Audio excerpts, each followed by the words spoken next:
Happy Monday, folks, and welcome back to Hashtag AskGSM here today for December 12th, 2016, episode 159 here today, and we are 159 episodes in. Thanks to you fine folks. And before we get started here, before we go any further, I got to thank you guys for 1,000 subscribers. I put up the old random video blog last Thursday, thanking all you fine folks for 15 straight minutes. I appreciate you guys. Thank you so much for your continued support of this show, the channel, everything else on the channel. It means a lot, so thank you so much. But we hit that milestone last Wednesday. Like I said, we talked all about it in the random video blog on Thursday. Today, it's Hashtag AskGSM, the go-home edition before Roadblock on Sunday. Speaking of Roadblock, I will be watching it, hopefully with Jason, bearing any changes, but it looks like it is set in stone next Monday. We will be watching the show together after it airs on Sunday night.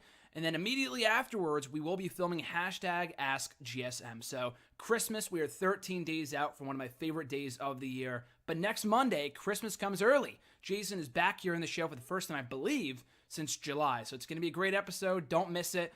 And I think the first time we've had a guest here on Hashtag since the post-SummerSlam episode, where John and I talked all about SummerSlam weekend and the amazing time we had in Brooklyn for those 3 straight days. And that was 4 months ago.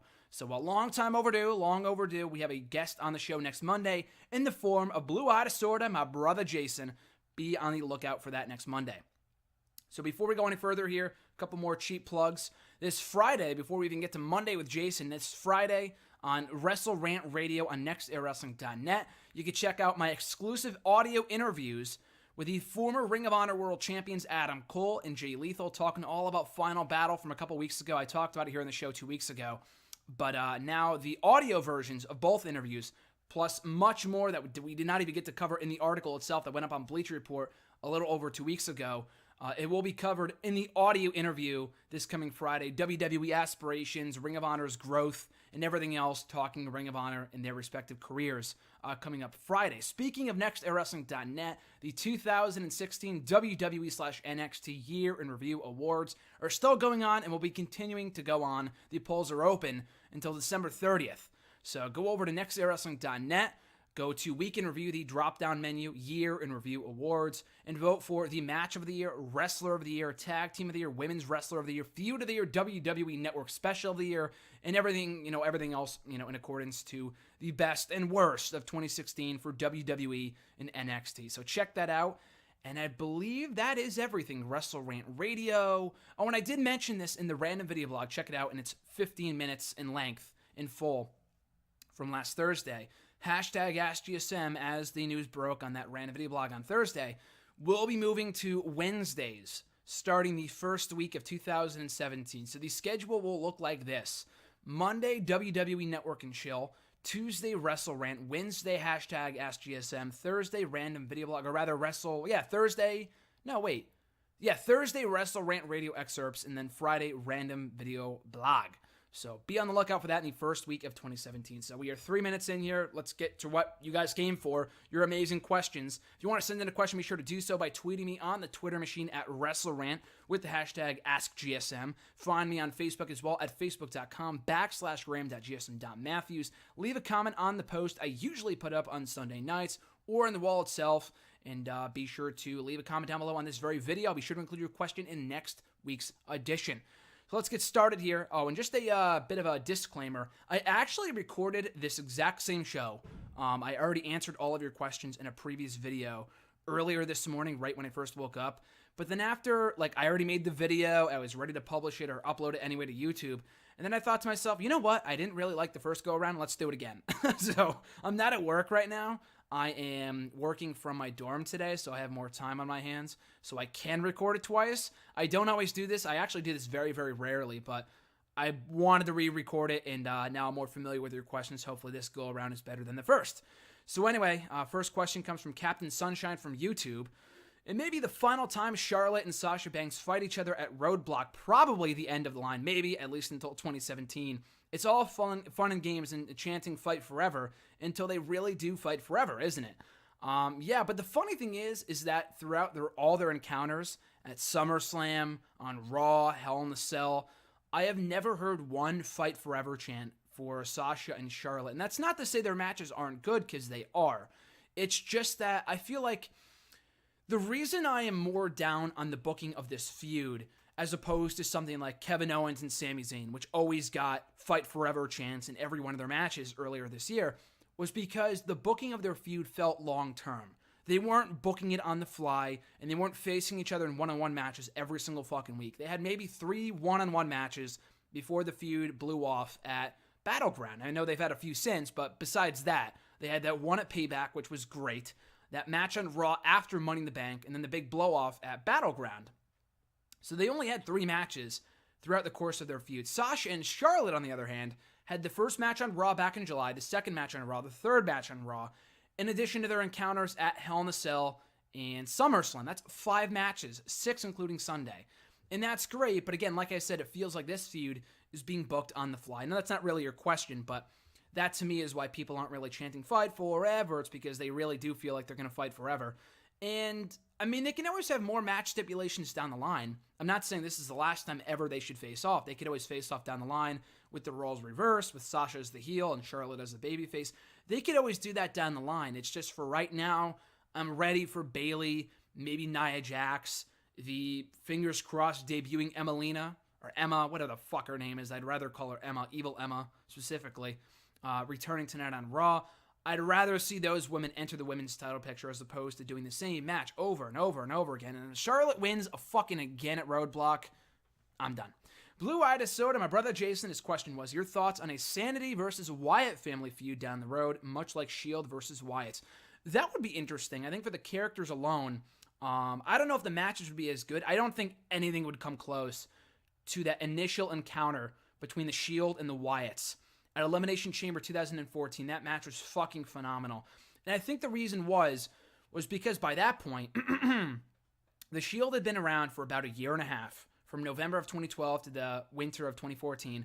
Wyatt family had been around only since the summer, but people had known about the Wyatt family. Not everybody, but some people who had watched or followed loosely, like myself, NXT, since the summer of 2012.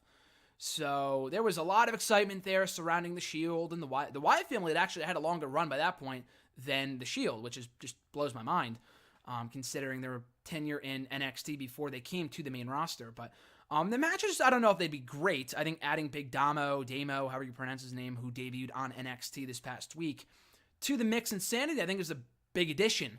I like Sawyer Fulton, who got hurt a lot more than Alexander Wolf. He's not terrible, but he's like the Eric Rowan of the group.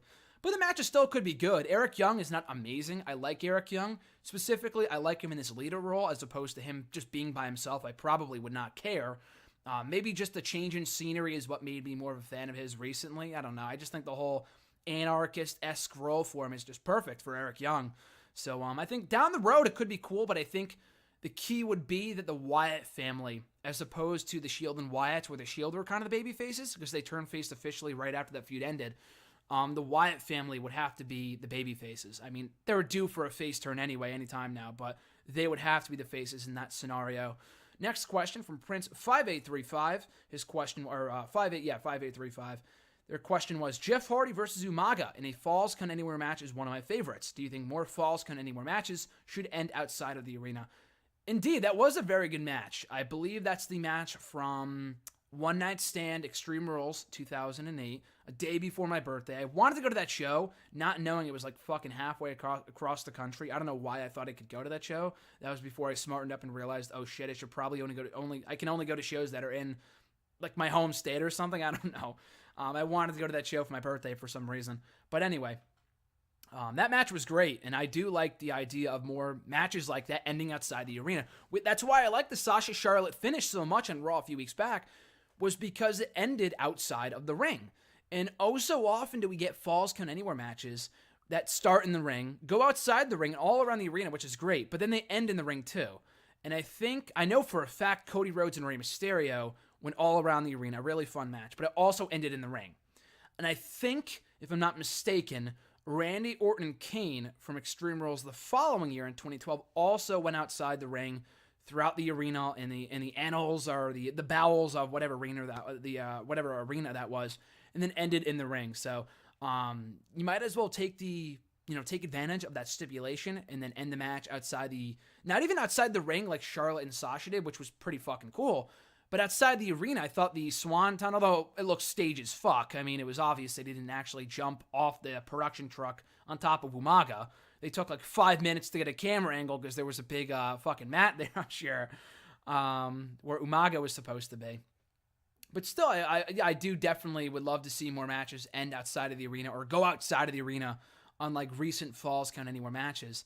Elena the Y, their question was, my favorite part of Randy Orton with the Wyatts, although WWE will never mention this, is how neither of them had any forward momentum before they teamed up. Bray Wyatt is Bray Wyatt. Orton returned for a match with Lesnar and his face exploded, but together they can actually play to their strengths, particularly the out of nowhere RKOs, and help the other out. Be honest, don't they need each other?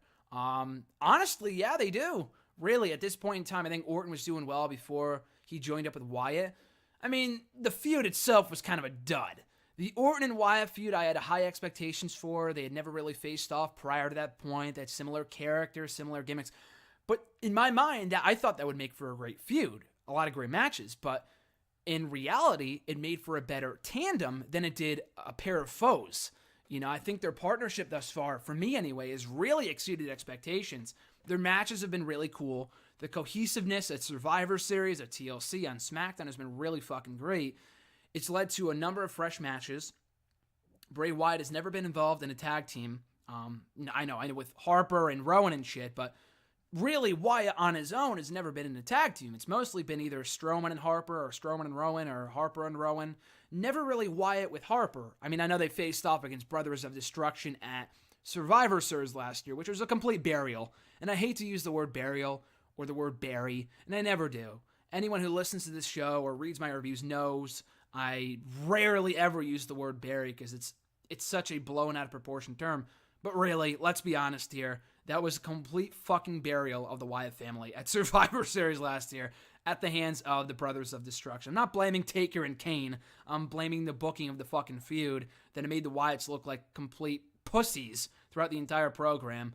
But anyway, though, the point I'm trying to make is that Wyatt, up until this point, I wrote a whole article about this on Saturday, up until this point has been greatly mishandled, greatly underutilized as the character that he could be. And I know the whole argument, it was like this generation's Jake the Snake Roberts. He doesn't need a title. He's like this generation's Undertaker. He doesn't need to be winning a lot. That's a lie. Undertaker went undefeated for a fucking year before he finally lost to Hulk Hogan and he also won a championship in his first year. Not that he held the belt for very long, 2 days, but still, I mean, Taker went undefeated for a long time. Wyatt was undefeated for maybe 6 or 7 months before he ran into the roadblock that was John Cena, which was also a complete burial, a literal burial of Bray Wyatt at Payback 2014. But nevertheless, I love the tag team a lot. I do think they need each other right now, maybe down the line. I think coming out of it, I think if they went with the most predictable path with Orton turning on Wyatt and going babyface again would be just really, really lame. I'm really hoping that if they do split up, hopefully not anytime soon, but down the road after dropping the belts to hopefully like American Alpha or some team that could use it, preferably American Alpha. But Wyatt is the one to go face, not Orton. That's something that we've never really seen before. I know he was a face for a cup of coffee earlier this year, right after WrestleMania, but then he got hurt, and then they brought him back as a heel, which was stupid. And I talked to Jason about it even then, that it was just dumb to bring him back as a heel because he was just so over as a face. And he's still over now. They're more tweeners than they are a real heel trio, in my opinion, the Wyatt family. But yeah, I think hopefully coming out of this, I hate to like look forward to the future and be like, and not enjoy the moment, because I really am enjoying Orton and Wyatt as the tag team. And also, in addition to that, I think they're a breath of fresh air in the SmackDown tag team division, so I like it a lot. Emmanuel A., also from YouTube, his question was, has New Day's title reign done more harm than good? They're not really booked strong, considering they've lost a bunch of non-title matches, example WrestleMania, and done a bunch of screwy finishes, i.e. SummerSlam. They haven't creatively evolved with the titles, and any team who could have used the titles, i.e. the club, were simply fed to them. I'm honestly wondering if they'd feel less stagnant without the tag team titles. I mean, that goes without saying. I mean, they will obviously freshen up the act. The act will feel fresher as soon as they drop those belts, because they've been champions for over like fucking almost 500 days. I think they break the record as of Wednesday, and they have to break the record. I mean, you get this far, and the club were not buried, but they're fucking losers. And people don't understand when I say that, like, oh, the club's good, why would you call them losers? Because the definition of a loser is that you lose a lot. Therefore, ergo, the club are fucking losers. And they have to get a run with the championships at some point. I don't care if it's as of Roadblock on Sunday. As soon as they break the record, they could put the belts on whoever the fuck they want.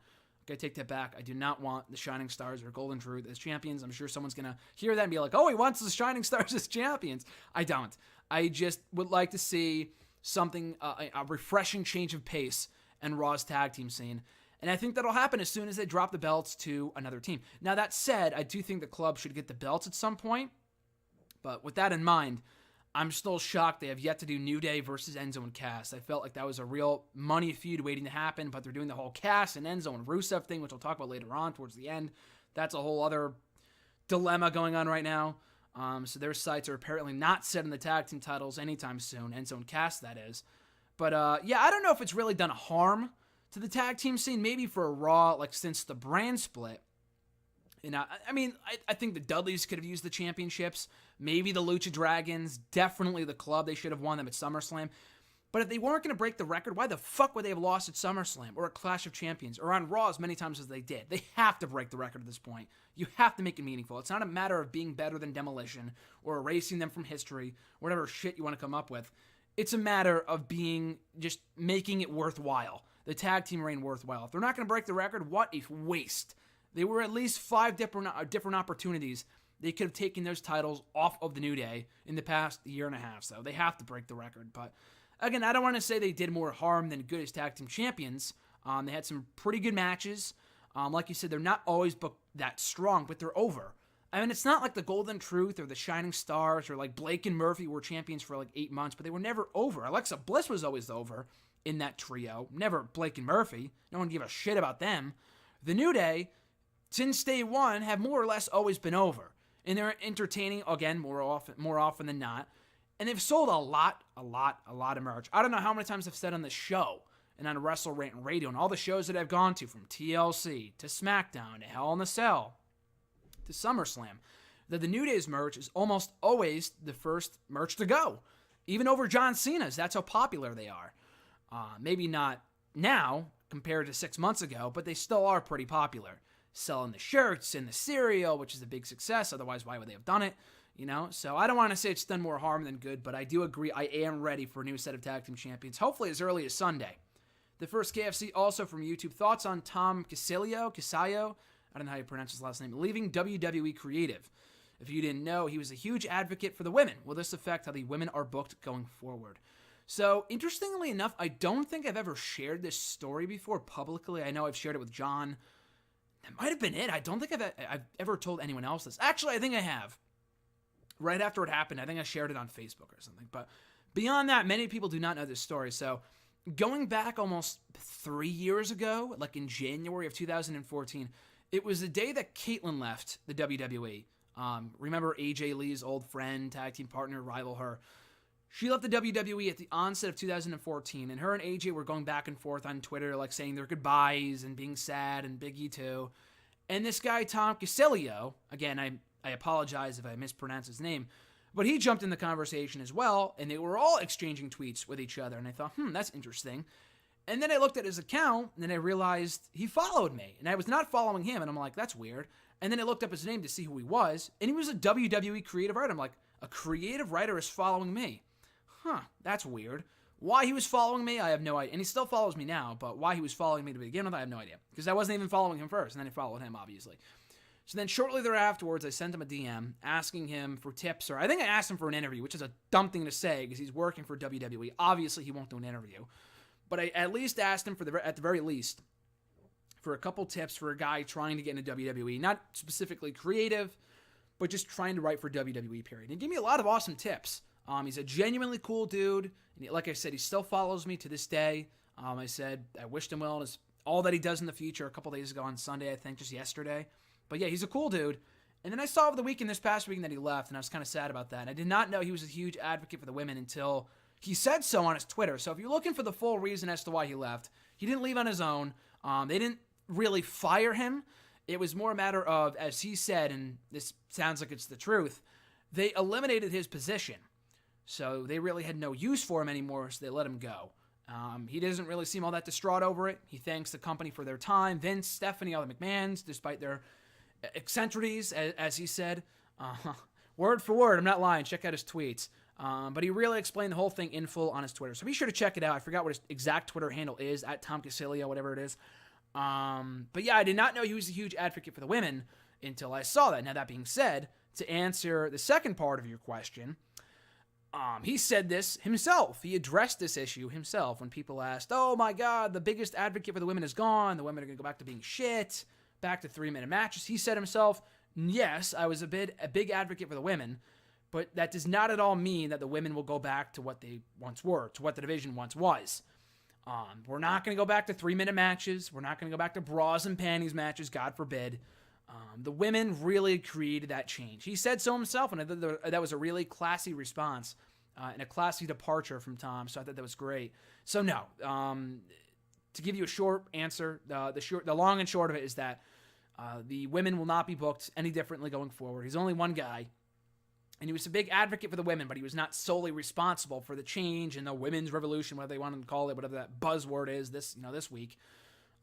I'm sure, the women just main evented Hell in a Cell and Monday Night Raw twice. They're not going to go back to having 2-minute matches every single week. Trust me. They should be just fine. But yeah, they'll be fine going forward, but I am kind of saddened to see that he has left. His second question, did you see John Cena on SNL? I did not. From what I heard, he did well, though, which does not surprise me. Just because John Cena is a genuinely funny guy, which might surprise some people because he wasn't always funny in WWE, but even on Total Divas, he comes across as just so funny. Like, he was funny, I thought, on Unfiltered with Renee Young last week. That was pretty cool. But anyway, though, I don't think I've ever watched a full episode of SNL because my family's big into it, which is fine, but I love when I get, like, ridiculed by my mom specifically whenever I'm home. I try not to watch wrestling like around my family. I just try to watch it by myself when I'm like talking to my girlfriend or something. But they'll say, oh my God, wrestling is so dumb. Like, how do you watch this shit? Then they'll watch SNL and it's even worse. Like, SNL is supposed to be funny. Wrestling is more often than not it's supposed to be entertaining, which is it isn't always entertaining. Easy for me to say. But SNL is intended to be entertaining, and I do not find it funny. Again, it's all personal preference. If you find it funny, great, good for you. I just do not. I've never really cared for SNL. I just don't find it funny, like literally whatsoever. That said, I did have my brother, who does watch the show, record the show for me from Saturday. I will be home in 2 days, so I might watch it Wednesday or Thursday when I'm home.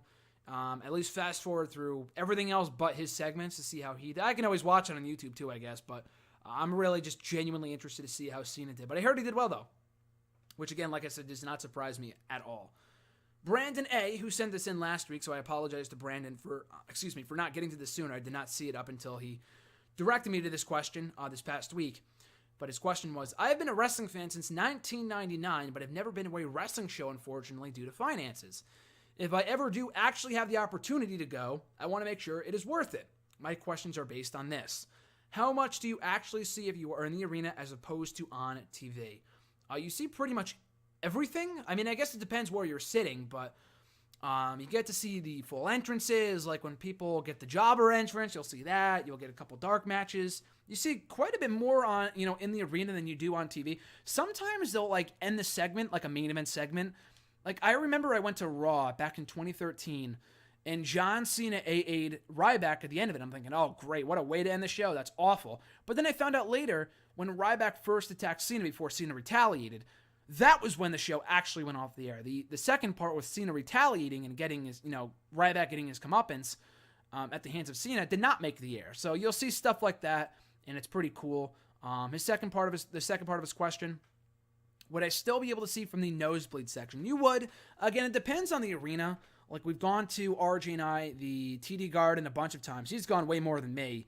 But in the last year alone, we went to TLC, Hell in the Cell. That was different, though, just because the fucking cell. We went to Raw and we went to SmackDown in the Garden in the past year or so. And there's really, in my opinion, if you've ever been there, maybe you can vouch for me, but there is not a bad seat in the house in the TD Garden. Not to say it's a better arena than MSG or anything like that, but it's a really, really nice arena. So it depends where you go. But usually, like, I'm the type of person, you're asking the wrong person here, because although I do go to a lot of shows, it's just because I want to say that I was there. Like when at SummerSlam, I do not get front row tickets. I don't even get medium-sized tickets just because there's so much money. And I don't like to spend that much money. I just want to just be there. You know what I mean? I'd rather save up for other stuff.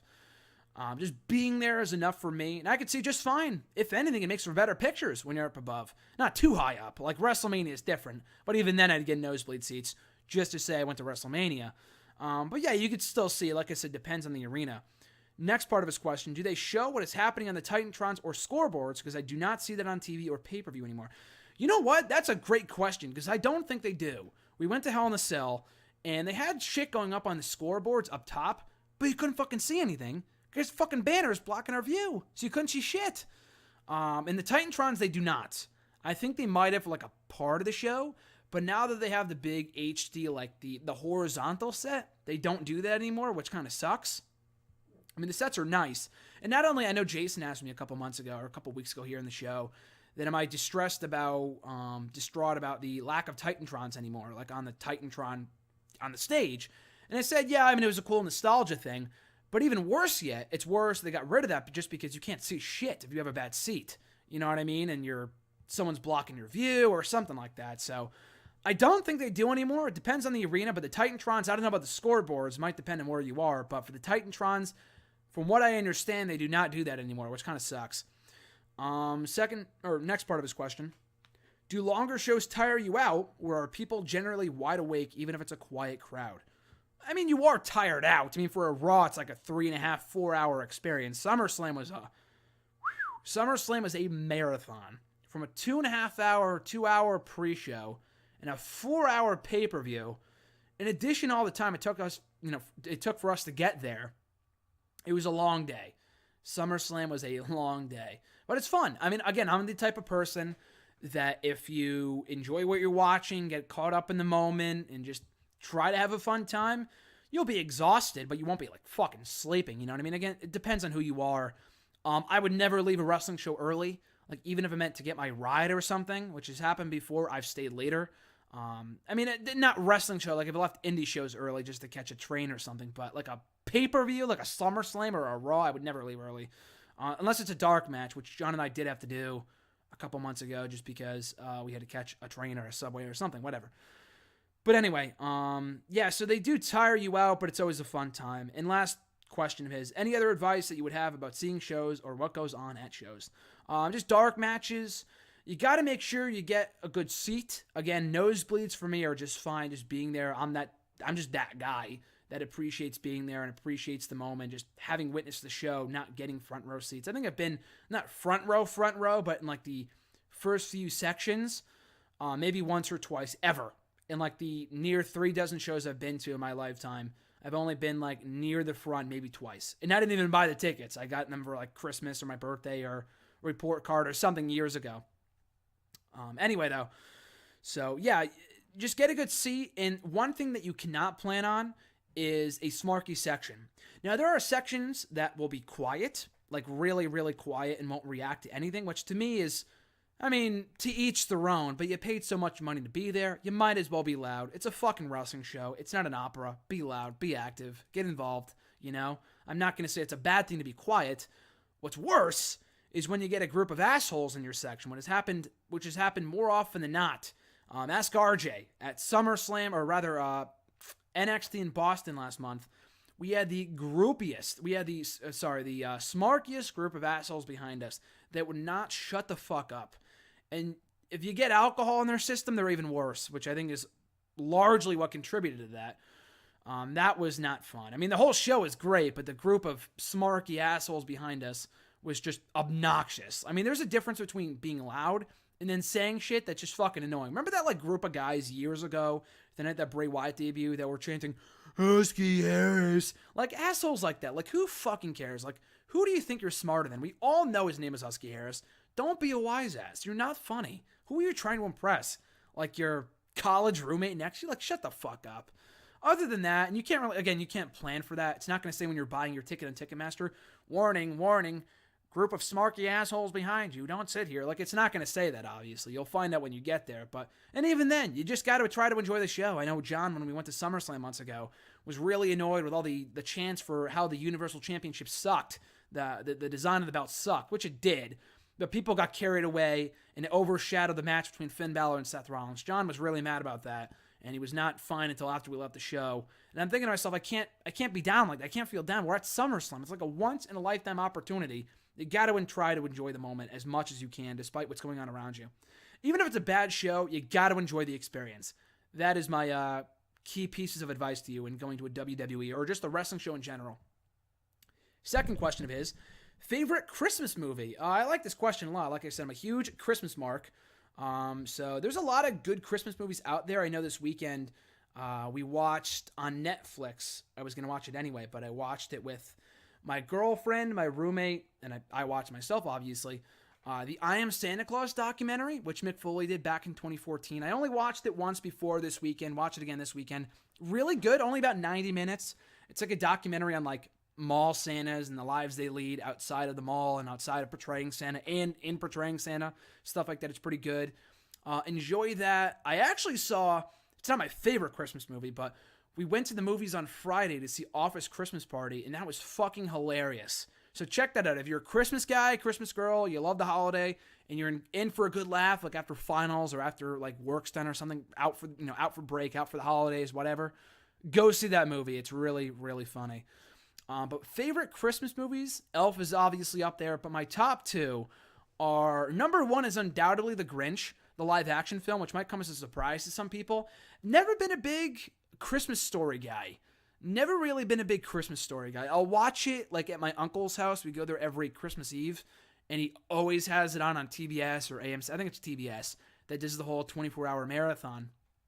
And I'll watch it then, but besides that, I don't really care too much for it. I don't know. I'm not a big Christmas Story guy. But Elf is hilarious. I really enjoy Fred Claus, but the top two, like I said, number one is The Grinch. Just because even 16, 17 years later, I think that movie came out in 2000, is still fucking hilarious to me. And I think that's the same guy, Mike Myers, right? I think, didn't he do Cat in the Hat too, like years later, which was atrocious. One of the worst movies I've ever seen. A complete 180. Cat in the Hat was utter shit. But The Grinch was great. I love that movie. We watch it every single year. And at a close second has got to be National Lampoon's Christmas Vacation. I've never seen the sequel with Uncle Eddie. I don't think Chevy Chase is in that, Clark Griswold. But the first one is great. All the vacation movies are hilarious, but the Christmas Vacation one I think is my favorite, easily. The jolliest group of assholes on this side of the nut house I think is awesome. The lights, blah, blah, blah. Oh, we worked really hard on those, Grandpa. Oh, so does a washing machine, you know? I thought that was great. Some really awesome classic one-liners in that movie. Look forward to watching that. But you got to watch it on DVD, though. You can't watch it on ABC Family when they take out all the swears. They take out, Clark Griswold's pipe bomb at the end where he calls him, like, dick-sucking, monkey-licking, whatever. At the end, when he's talking about his boss.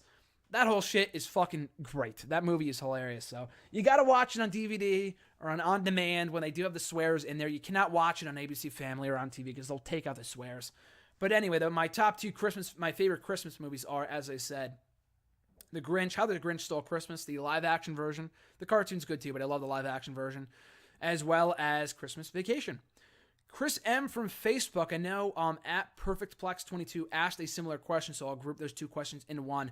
Thoughts on Chris Hero coming back to the WWE, and should he be on the main roster? He is one of the best. I did read that last night, and I was honestly shocked. I read that Nigel McGuinness left Ring of Honor too, or that he resigned. I heard that's a storyline, but I'd be shocked if he left for WWE just because he hasn't wrestled in years. But he did say, and the funny thing is, it's so funny because I looked up Nigel McGuinness and Chris Hero like on separate days in the past, at least week, because I was curious about like when the last time they wrestled were and shit like that. Nigel, and then I read the report that he left. I know that's not really a question about Nigel, but I just read that last night. I thought it was interesting. But he did say that he would consider wrestling again if it was for WWE.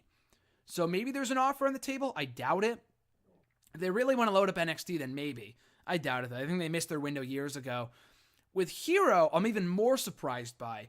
Just because, remember that whole report, that whole thing years ago? Like back in 2013, there were a lot of reports going around that the reason why Chris Hero, Cassius Ohno was kept off NXT TV for so long was because Triple H wanted him to get in shape. And his physique really was not that bad. Was he a fucking Roman Reigns or a Seth Rollins, with a six-pack? No.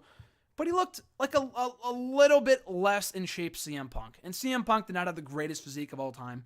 but it was serviceable, and he can go in the ring. That, to me, was really all that mattered. He was a great wrestler. He still is a great wrestler. I have not followed Hero since he left NXT, but from what I've heard, he is still the best wrestler in the world, even in 2016. Not the best, but one of the best. Maybe the best. Who knows? I haven't watched him. But I heard he's still damn good, which is why he might be coming back. But the whole thing was that when he left in 2013, they let him go because his physique was shit. Yet all these years later, his physique is not only still shit, it's even worse. The guy was super fat at one point, and they're not photoshopped. He's genuinely a lot fatter. He's legitimately a lot fatter than he was years ago. And they want to bring him back. And Triple H is still in charge. He was the one that wasn't high on Hero. Now they want to bring him back. So I know he commented on the rumors, like on Twitter, maybe denying it. I'm not exactly sure. I'm not exactly sure what his tweet was supposed to be or what it was supposed to mean. I guess we'll find out. I would be shocked if he came back, though. Then again, 2016 saw the returns of Shane McMahon, Goldberg, and the debut of AJ Styles, and Roderick Strong, and Austin Aries, and Shinsuke Nakamura. So you know what? Fucking never say never, I think, is the biggest lesson learned in 2016. But anyway, though, no, I'd be shocked if he came back. But they wouldn't bring him right to the main roster. He was in NXT for a while. He was in FCW, NXT/NXT for about 2 years before he got cut. And he was supposed to come up with the rest of the Shield. If you remember that whole story, they did, I think it was Rollins or Ambrose said, and I know Punk mentioned it too, in his shoot interview with Colt Cabana many years ago. He said that he wanted Ambrose, he wanted Rollins, and he wanted Ono. And they wouldn't bring up Ono because Triple H is not an Ono guy. He's a no-no on Ono guy. And so they brought in Roman Reigns instead, which worked out pretty well for Roman Reigns, obviously. But Hero never really got that big break and was eventually let go. And I know people were saying that Chris Hero should be a Paul Heyman guy, and people had a lot of high hopes for him, and he never really amounted to anything before he got cut. You know, I was never a big Hero guy to begin with. For whatever reason, I started watching NXT. I've been watching since the competition shitty sci-fi days. But I did watch a little bit when they started going to Full Sail. I fell out of it for about a year, got back into it in June of 2013. So he was in NXT for a while when I first started watching again, back in the summer of 2013. But even then, I was not a big Ono guy. Now, I don't know if it's because of the whole knockout thing, which I thought was a bit cheesy. I'm not exactly sure. I guess we'll find out at some point. I don't know. I guess we'll find out if he's any better if he's brought back. But I would love to know if they change his name. Because Kevin Owens worked because his name is KO. And everything he has the letters KO on it. So I would love to know if Cassius Ohno has to change his name to like Cassius Yes No or something like that. I don't know. So it's not KO, but rather something else. Or just bring him in as Chris Hero. Why not? You brought in Roderick Strong as himself, Austin Aries, Samoa Joe, Shinsuke Nakamura. Why not Chris Hero, you know? It's not that big of a deal. I know he was Cassius Ohno the first time, but that was kind of a bad name. With a different gimmick, too. But, yeah, no, I would be shocked if he went to the main roster just because they might need to fill in spaces on NXT with Joe going up really, really soon, hopefully. Fingers crossed. The guy's been down there forever. And Nakamura probably going up after WrestleMania, if not a little bit later. Not because he can't be up there right now, just because I do see him holding that championship for a little while longer before he gets called up. And they need big names right now in NXT. So, yeah, I could see him going to NXT. I'm just surprised, but good for him. I think it's a great addition to the roster. If what people say is true, and he could still very much go even in 2016. I'm looking forward to seeing him return. I'm looking forward to seeing him return to NXT in the very near future, hopefully. I think at the onset of 2017 was what was projected, considering he has not been booked for anything in the first few months of 2017. Mark S. from Facebook as well. What has been your favorite Cruiserweight match of the year? Undoubtedly Kota Ibushi and Cedric Alexander, I believe from the August 10th episode of the Cruiserweight Classic. That was a great match, one of the best bouts all year. So it's got to be Ibushi and Alexander. That match was amazing. And only a second round match too. That match was blow away. Second question of his: what did you think of Kenneth Johnson, Fabian Actioner, and Raul Mendoza from the CWC? And do you know anything about them? Kenneth Johnson, I remember the most. Raul Mendoza sounds familiar. Don't remember anything about him. Fabian Actioner, that name doesn't even sound familiar. So I don't know if you fucked it up or if I'm just losing it, but that name does not sound familiar at all. Kenneth Johnson did impress me. I think he faced Akira Tozawa. Correct me if I'm wrong, but I'm pretty sure he faced Akira Tozawa in the first round and lost, obviously. But he had a good showing. He looked like he was pretty agile. I think he was the one with the long legs. He was pretty tall. Seemed like he would be a good pickup, and I have yet to see him since in NXT. So I don't know. I think he could be a great pickup for them at some point, but I don't know the other two. I know Kenneth Johnson did impress me, though. His third question, read your article about possible opponents for Brock Lesnar at WrestleMania. Who would you like to see Brock Lesnar face at WrestleMania 33? So yeah, check out the article. Went up on Friday on Bleacher Report. Of everyone I pitched, I would love to see KO, and I know people are saying, oh, Kevin Owens is no real threat to Brock Lesnar, and that might be true, but I think it could be still a great matchup for the championship. You kind of have to do Brock and Goldberg, though. That's the issue. Goldberg cannot be beating Brock Lesnar twice and then not eat a loss to Lesnar at some point. Unless they do it at like the February show, which is doubtful, they have to do Lesnar and Goldberg at WrestleMania, which kind of sucks because I'd rather see Goldberg and Lesnar, or rather Brock Lesnar and someone else, but it is what it is. If it wasn't Goldberg, and it probably will be Goldberg, but if it wasn't Goldberg, I would love it for it to be either Kevin Owens, or as it said at the end of that article, the aforementioned article, Samoa Joe. I think Samoa Joe would be a great threat to Brock Lesnar given his size, his MMA background, being the downright best heel in WWE right now. The guy's fucking killing it in NXT. Samoa Joe would be an amazing opponent for Brock Lesnar. WrestleMania might be too soon. Let's say Samoa Joe's called up in the Royal Rumble. It might be too soon to put him up against Brock Lesnar of all people. But what better way to make an impact than facing Brock Lesnar at your first WrestleMania? That's pretty incredible. So I would love to see Samoa Joe face Lesnar. Definitely not happening, of course. It'll probably be Goldberg. His next question, what do you think could happen with this Charlotte, Sasha Banks, and Ric Flair affair, and will it have an impact on the Iron Man match at Roadblock? I really hope not. I really hope they're not trying to quote-unquote swerve us with Ric Flair getting back with Charlotte, and worse yet, giving Charlotte back the belt again for a fourth time in the matter of how many months? 6-7 months? That would be stupid. Having Charlotte win at Hell in a Cell in the main event in Boston was stupid. Having her win again on pay-per-view would just be downright dumb. If there was any place and time to break Charlotte's streak of being undefeated on pay-per-view in singles one-on-one championship matches and not having been pinned yet or submitted, it would be here. It would be this match. So I really hope that Ric Flair does not play a part in that match at all. Even if it's helping Sasha, I really hope it's not to swerve people and that he'll realign with Charlotte. That'd be so fucking dumb. And a complete copy, by the way, of James Ellsworth turning on Dean Ambrose at TLC just last week. So no thanks. Leave it up to the women to have a great match. Give us a clean finish and just move the fuck on.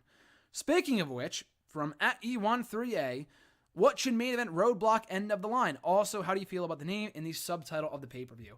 The women have to main event, don't they? I mean, they would have to. I mean, you have the women main event Hell in a Cell. I understand not having the main event Survivor Series. That's kind of a given. Their match really even wasn't that good. The Raw and SmackDown women's match. But they got a main event Roadblock. I mean, is anyone really itching to see Kevin Owens and Roman Reigns for the Universal Championship? Maybe if the U.S. title was on the line, but it's not. So it's really any ordinary match that we literally just saw on Raw a couple weeks ago. And then granted, I know we saw Sasha and Charlotte on Raw a couple weeks ago too. But still, I mean, I think they got to go with the women in the main event. It's an Iron Woman match, the first one ever in the main roster's history for the women, and the first Iron Man match, period, on the main roster. You know, not the NXT one with Sasha and Bayley notwithstanding.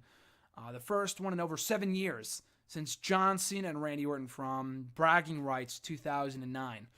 So yeah, it's got a main event. And my thoughts on the name, we just already had a Roadblock earlier this year, which was fine because it was on a roadblock on the road to WrestleMania. Okay, that makes sense. But what is a roadblock? The name contradicts itself. It's a roadblock, yet it's the end of the line. Wouldn't the end of the line be the Royal Rumble or WrestleMania?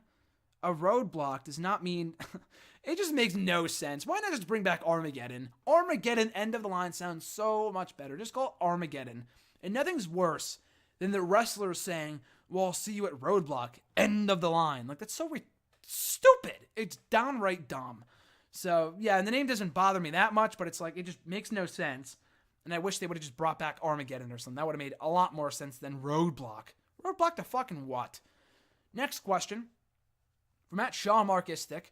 Can you see Sasha versus Charlotte ending in a tie at Roadblock so it could lead to a ladder match at the Rumble? God, I hope not. I really hope not. I heard Solomonster pitch something similar. I heard him talk about it on his show last night, and I heard that, and I'm like, oh no. Please don't let that happen. I'm done with this feud. I think people were done with this feud weeks ago, if not months ago. I think it's time to wrap this shit up and move the fuck on. And I know they're probably building the Banks and Bayley at WrestleMania, which is fine, and I want to see that match. But there are other ways to kill time, effectively kill time, than by doing the same match over and over. You cannot get any bigger than an Iron Man match. A ladder match is big. Reportedly, they wanted to do a ladder match, but they nixed it in favor of an Iron Woman match, which to me is fine, because then it means you can blow off the feud once and for all. Doing an Iron Man match as a filler, as a bridge to a ladder match, is stupid, and it defeats the purpose of the gimmick, of the matchup, of the stipulation. So no, I do not want to see that. Could I see it happening? Absolutely, because that is exactly something that WWE would do to keep Charlotte's undefeated streak at pay-per-views intact. But why? Do they have any long-term plan to have anyone break it off? No, they don't. So just end it on Sunday. His second question, should Goldberg enter the Royal Rumble at number 1 as the number 1 entrant? I talked about this, I think, last week or the week before, but I said no, just because Goldberg should not be in there for a long time. I don't care if Brock throws him out or whoever. It's cool that he's in the match to kind of mix it up with the fresher faces, the newer faces, but he should not be in there for a lengthy period of time. He cannot go for a lengthy period of time. And I don't want to see a Royal Rumble Roman Reigns repeat where Goldberg is out of the match for like 30 minutes before he comes back to save the day. He will get booed. So I hope that doesn't happen. So just keep him in there. I would bring him in from the numbers 20 through 29, maybe not 30. I think he might have been number 30 in 04, his sole Royal Rumble appearance to date.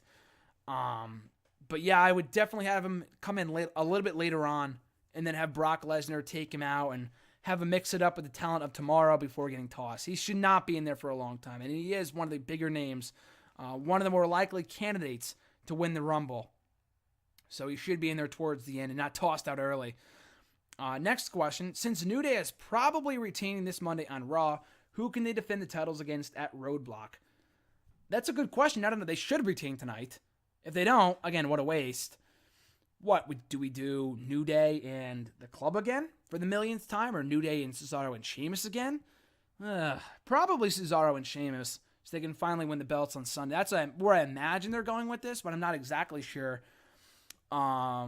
Still, though, I mean, I said the Revival a few weeks back, but it looks like they're currently locked up in NXT up until they get their title rematch for the tag titles at on the January 11th episode, I think it is, of NXT in a couple weeks, or in about a month, actually, in a month from yesterday. So they're going to be in NXT for a little bit longer. So I don't know. I mean, Enzo and Cass, to me, it was always the money feud to do Enzo and Cass versus New Day, but it looks like Enzo and Cass are currently busy with Rusev.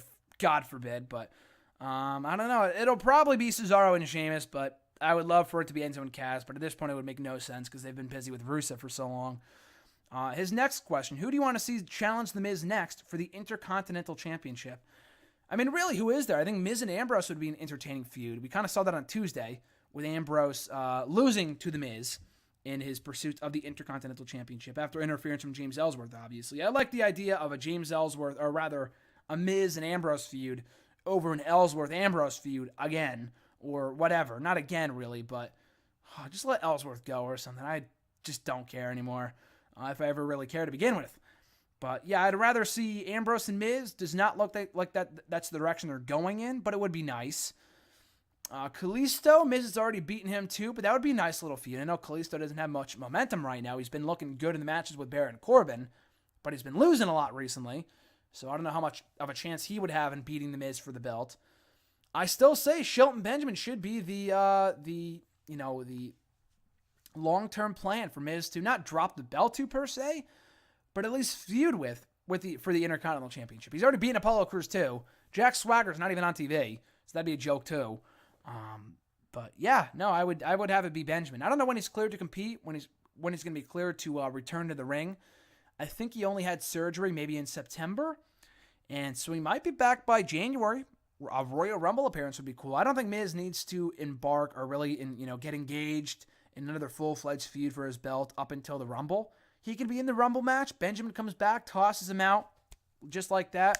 You get a match, a title feud for the belt, going into the Chamber or WrestleMania or what have you. That's a ready-made feud right there. So I would love to see Benjamin be the one to maybe not unseat Miz. I wouldn't even really be mad with that, but I do see Benjamin and Miz happening for that belt once Benjamin comes back, hopefully sooner rather than later. At NJWade _, his question was, using the 3 people in this tweet and a few others, project your idea for the WrestleMania main event scene in 5 to 6 years. So the tweet that he is referring to was, I watched TakeOver Our Evolution yesterday on the 2-year anniversary of the show. Fucking great show, by the way. One of my favorite TakeOver specials of all time. From the debut of The Demon, when Finn Balor and Hideo Itami beat The Ascension. You had a great women's match between Sasha Banks and Charlotte. It really is the feud that never ends. For the NXT Women's Championship. You had Corey Graves making his debut on commentary after having to retire from the ring due to concussions. You had the Lucha Dragons beating the Vaudevillains to retain their tag team titles. You had Kevin Owens' debut beating CJ Parker. You had Baron Corbin quickly squashing Ty Dillinger. And in the main event, Sami Zayn beating Neville for the NXT Championship. Still my favorite match of 2014. And one of my favorite matches of all time for the NXT Championship. Just a really, really, really great match. And an amazing post-match celebration with Kevin Owens beating up Sami Zayn. And that setting forth that feud for the first time in NXT history. That was amazing. So, just really, really great stuff. But anyway, in the tweet I put... Sami Zayn winning the NXT Championship. I put Kevin Owens debuting, the debut of The Demon. 2 years ago today, NXT TakeOver Our Evolution changed WWE forever. That's what I said in the tweet. So he's talking about Zayn, Owens, and Balor. I could see Owens and Balor main eventing Mania one day. I would love to see Owens and Zayn main event Mania one day for the belt, for the World Championship, which I think is still a plausible possibility. Maybe not this year, because Zayn has really been doing nothing of note for a while now, but maybe down the line. Down the line in like the years to come, I still do see the core Shield guys, Ambrose, Rollins, and Reigns being WrestleMania main eventers for years to come. In addition to Balor, hopefully Zayn and Owens. Styles, maybe too, for the next few years up until he retires, which hopefully isn't anytime soon. He's the biggest MVP that WWE had in 2016, in my opinion. So yeah, I could see those guys all main eventing WrestleMania in the next 5 to 6 years.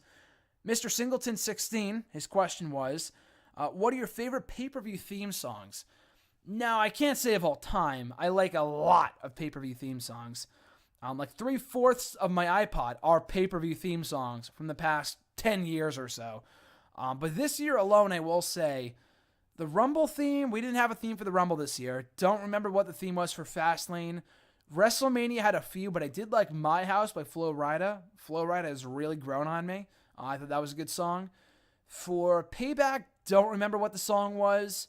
For Extreme Rules, we had Fire. I forgot what the band was, but that was a great song.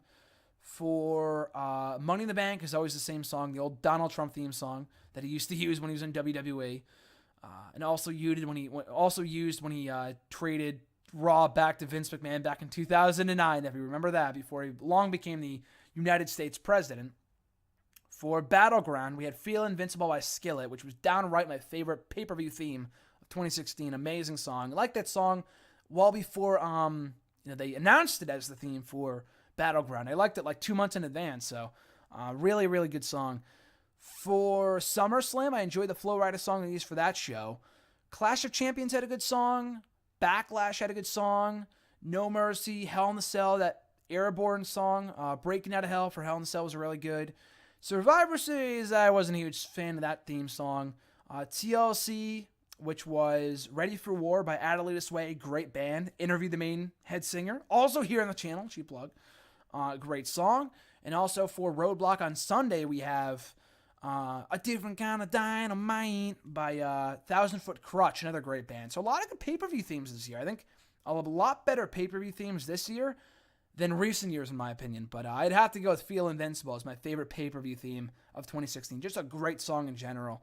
His second question, rumor is WWE is looking for wrestlers under 205 pounds. Do they think smaller wrestlers with no character will help ratings? No, I mean, I don't think that's their mindset, but it's not their fault.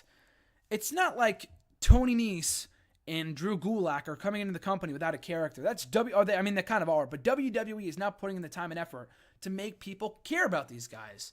I like a lot of the cruiserweights, but a lot of them do not have characters. They're great wrestlers, but they have no story, no character development, what have you. People just don't fucking care.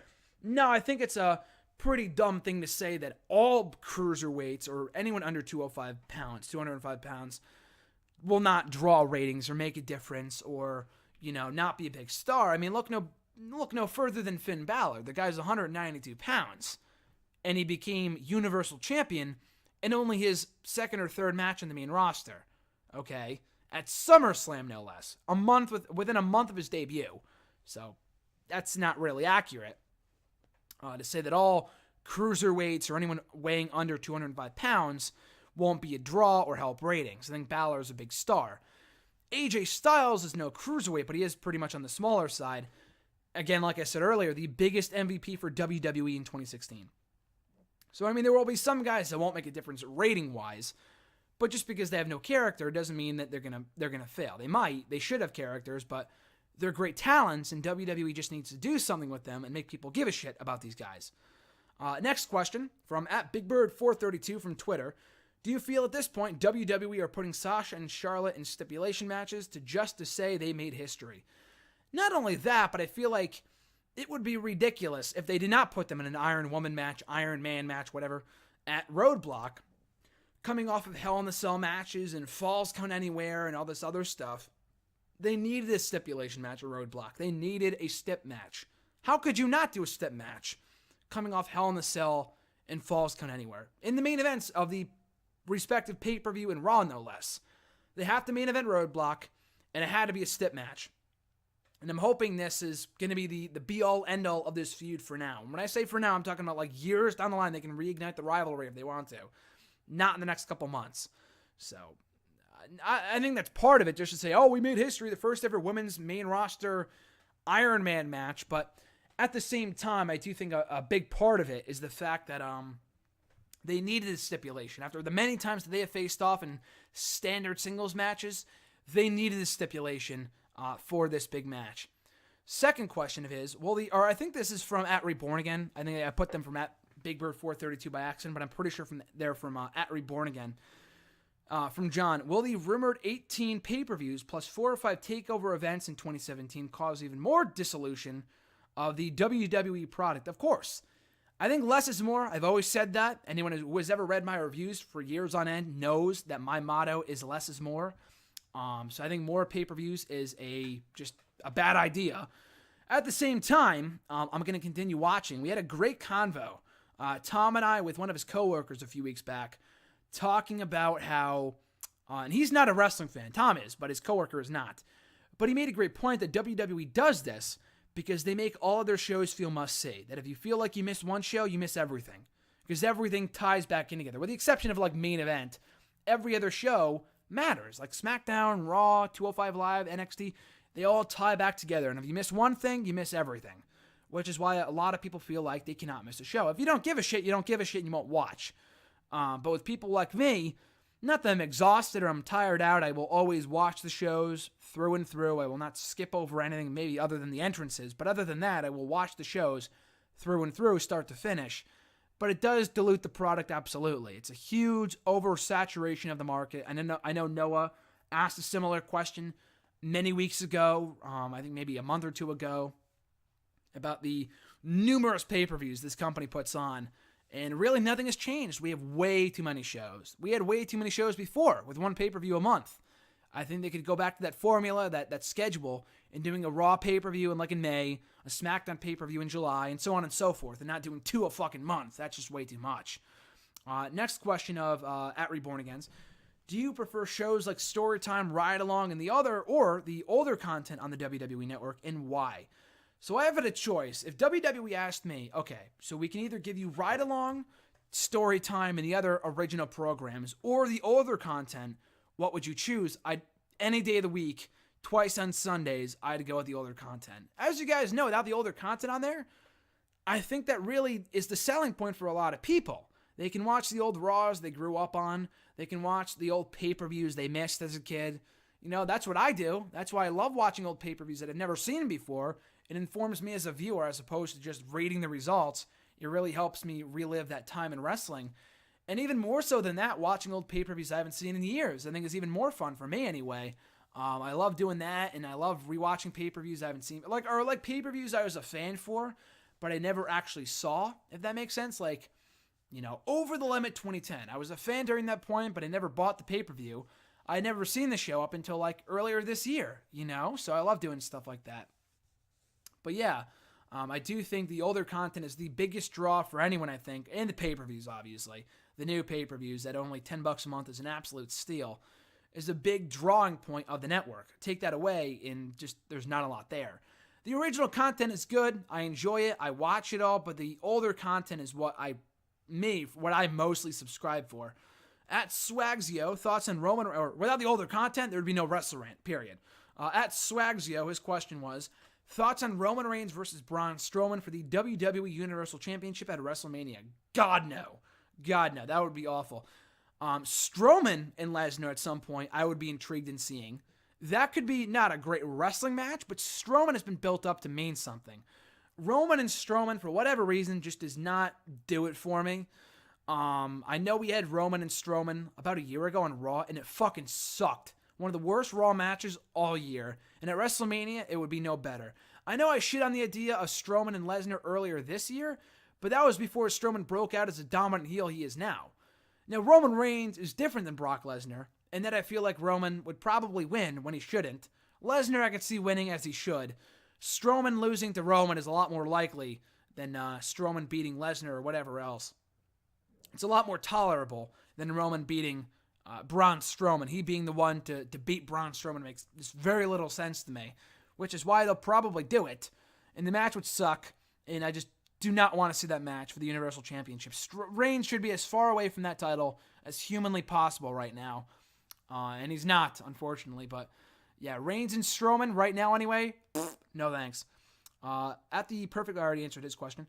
At Scarlet One, the final 3 questions of the day. First one being, how do you feel about the recent developments in the Enzo, Lana, and Rusev love triangle? On the bright side, I appreciate them going outside the box, like filming skits outside the arena. That's cool. It's something different. The whole bar skit with Cesaro and Sheamus, I thought was dumb. But at least they went outside the arena for a change. I appreciate that. But the actual context of the segment was so fucking stupid. They made Enzo they made him out to look like a complete idiot, a complete buffoon. And the fact that he had so much time to think this over, that he was not only hooking up with a married woman, but he had so much time to contemplate, okay, I'm probably going to have sex with a married woman tonight who is married to one of the baddest and biggest badasses in the entire company right now, who I may not want to fuck with. He had so much time to think that over. He comes off like a complete idiot for falling for it. We all saw that. Everyone and their mother saw that coming, excluding Big Cass, who was also a big idiot. But anyway, I just thought that was dumb. I mean, Rusev comes off so great in this whole angle. He's the ideal husband. But I don't know. This whole thing is it's so stupid. Enzo comes off like an idiot. I can't believe they have ruined any momentum they had going for Enzo and Cass. This whole program has been death for these guys. Should Samoa Joe just have retained the NXT Championship at Brooklyn and then have lost it to Nakamura at Toronto or Osaka? No, just because I feel like if Joe won in Brooklyn, I mean, dude, come on. The crowd I was there was red fucking hot for Shinsuke. If he lost, people would have been pissed. And I know, think long term, he could have won it in Toronto. The outcome of the Toronto match would have been that much more obvious, for one thing. It would not have been surprising had he won there. And he would have been a loser had he lost back-to-back specials and then finally won at Osaka. I think the way they did it was perfect. They might have had the idea to do what they did even dating back to when Nakamura first won the belt in Brooklyn. That finish was so hot with Nakamura winning the belt in Brooklyn, and it was the right time. They had to strike while the iron was hot. Who knows? Had he won the belt in Toronto instead as opposed to Brooklyn, maybe people would not have been as hot because, oh man, he already lost. Like, why should we cheer for him winning now? They should have put the belt on in Brooklyn. I feel like I have faith in NXT to do the right thing, and they did the right thing. They boosted live event attendance. It was a cool moment for the people in Osaka. Him winning the belt in Osaka was a way bigger moment than him retaining the title in Osaka. And he couldn't have lost in Brooklyn and Toronto, because Osaka would have been way more predictable than it actually was. So I'm glad they didn't do that. Joe comes off more legitimate in beating Nakamura, being the first one to beat Nakamura in Toronto. That was a big moment, a big shocker. He came off like a badass in that moment. He still is a badass. It prolonged the feud. It, freshened up the feud. So the booking of the feud, the title changes. And I'm not a huge advocate, as you guys know, for like hot potato booking with championships, but I thought in that case, it worked. And their final question from @Scarlet1. According to Cody Rhodes and Colt Cabana's Art of Wrestling podcast, Dusty Rhodes kept asking why Ty Dillinger is still in NXT on his yearly roster evaluations. Why do you think Ty Dillinger is still on NXT? I did listen to that podcast, and Cody Rhodes said himself, which I thought was really interesting. He said he doesn't like to praise or kind of show love or respect for Ty on Twitter because he feels like it might backfire and management might get pissed at him because Cody Rhodes is no longer with the company. Maybe that would happen. Maybe it wouldn't. I don't know. I just thought that was weird. But yeah, no, I heard that too. I listened to the podcast back on Thanksgiving. It's a great podcast, by the way. Check it out. Colt Cabana's Art of Wrestling podcast, like I said, from 2-3 weeks ago. So why is he still in NXT? It's not that he hasn't gotten better. I don't know. I think it's because I can't really give you a straight answer because I also do not know. That has also puzzled me greatly. For one thing, now I think it's because he's been shoehorned into a position where people look at him as a loser. And the 10 count thing really got over because he wanted to get over. It was not a management thing. It feels like it was a gimmick that he came up with on his own, and then it organically got over. Officials have just never really warmed up to Ty Dillinger. Even up with the whole Bobby Roode program, which I thought was great, and they had a really good match in Toronto. Just it feels like officials are just not high on Ty Dillinger as like not a top star, but just being main roster worthy. I don't know. I think he could be called up. I know the whole Miz thing on Twitter sparked some interest with some people to see a Ty Dillinger and Miz feud. I'd be all for that. But I don't know. I don't know if he's damaged goods, but I think people have really shoehorned him into a position where he looks like a loser. Where, he's been losing for so long. He's been a jobber for the better part of his career, dating back to 2008 when he was on ECW, as the hidden gem or the crown gem of ECW, I think his name was, the crown jewel of ECW, as Gavin Spears. So that's probably why. I can't venture to guess other than officials are just not high on the Perfect 10. That's my only guess. So anyway, guys, on that note, we are done today with #AskGSM, episode 159 for December 12th, 2016. As I said, 13 days out from Christmas. I cannot fucking wait. But like I said earlier, guys, Christmas comes early next Monday when Jason returns to #AskGSM for the first time since July to help me break down all your questions from Facebook, Twitter, and YouTube. So speaking of which, you can find me on the Twitter machine at WrestleRant. Tweet me with the #AskJason or #AskGSM, but specifically Ask Jason with your wrestling-related questions. We'll answer it in next week's edition. In addition to your Facebook questions at facebook.com/graham.jason.matthews. Leave a comment on the post I usually put up on Sunday nights or on the wall itself. Be sure to drop a comment down below on this very video. I'll be sure to include your question in next week's edition. So like I said, guys, I will be watching Roadblock with Jason on Monday. So likely no live tweeting for Roadblock on Sunday, which is fine. The SmackDown pay-per-view was way better anyway, so I'm not like, oh man, I need to watch Roadblock right now. I'll be like, I can wait till Monday, So we'll say, I look forward to watching it with Jason with some good old McDonald's, Mickey D's, some frappes, baby, on Monday. So look forward to that. Also coming up, like I said, Wrestle Rant Radio, my exclusive interviews with Adam Cole and Jay Lethal, which went up in printed form, article form on Bleacher Report a few weeks back, right before Final Battle, the same day as Final Battle, that same Friday. The audio interviews, the audio portion version, will be going up on Friday on Wrestle Rant Radio only on nextairwrestling.net. Full episodes of Wrestle Rant Radio will be going up here on the channel in the near future. I think one's going up tomorrow. In addition to exclusive interviews, random video blogs, Wrestle Rant, WWE Network, and Chill, both taking a break up until the first week of 2017, but subscribe for that. Wrestle Rant Radio excerpts. So all that and much more. Live reaction videos. Subscribe for all that and much more. Be sure to like, comment, and share this video. I appreciate it. And thank you once again, a huge thank you to all you guys for your amazing support of the channel, helping it surpass 1,000 subscribers last week. I cannot thank you enough. Right in time for the holiday season. It's the happiest motherfucking time of the year, and I fucking love it. So, on that note, guys, Have an awesome one. Enjoy the rest of your week. Enjoy Roadblock on Sunday. Happy holidays, and I'll catch you fine folks down the road.